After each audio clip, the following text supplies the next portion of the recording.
Fact number 1। आखिर गौतम अडानी की डूबती नैया को किस शख्स ने पार लगाया, जो आज गौतम अडानी फिर से बाउंस बैक करके खड़ा हो गया? आखिर कौन है वो शख्स? चलिए जानते हैं, लेकिन उससे पहले A2 मोटिवेशन चैनल को सब्सक्राइब कर लीजिए, काम आएगा। दरअसल जिस समय अडानी जी की नैया स्टॉक मार्केट के समंदर में डूब रही थी, तो ऐसे समय में उन्हें एक ऐसे इंसान की जरूरत थी जो उनके स्टॉक्स में पैसा लगाए, जिससे फिर से इंडियन इन्वेस्टर्स को भरोसा दिलाया जा सके कि सब कुछ ठीक। जिस समय सुप्रीम कोर्ट ने सेबी को अडानी ग्रुप की इन्वेस्टिगेशन करने के आदेश दिए, ठीक उसी समय एक इंसान ने अडानी ग्रुप में 15,500 करोड़ रुपए का इन्वेस्टमेंट किया।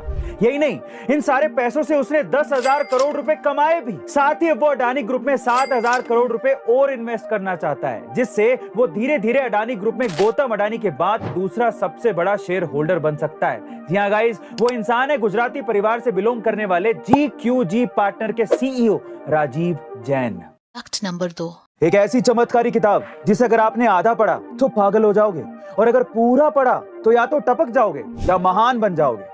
और तो और साल 1935 में सरकार ने इस खतरनाक किताब को बैन भी कर दिया था। लेकिन ऐसा क्यों और कौन सी है ये किताब? चलिए जानते हैं। इस किताब का नाम है नीलावंती। कहते हैं जो भी इस ग्रंथ को पढ़ता है वो किसी भी पशु पक्षी की भाषा समझ सकता है और उसे वश में कर सकता है। इस ग्रंथ में भूतकाल और भविष्य काल के बारे में जानने की पूरी जानकारी दी गई है, और इसीलिए इसे एक आम इंसान के लिए वरदान माना जा सकता है। लेकिन इस ग्रंथ के साथ एक श्राप भी जुड़ा है, और वो ये है कि इस ग्रंथ को आधा पढ़कर छोड़ देने वाला पागल हो गया, और जिसने इसको पूरा पढ़ा उसकी मृत्यु हो गई।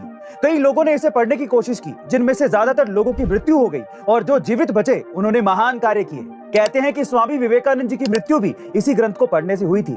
लेकिन इस बात में कितनी सच्चाई है वो तो राम जाने।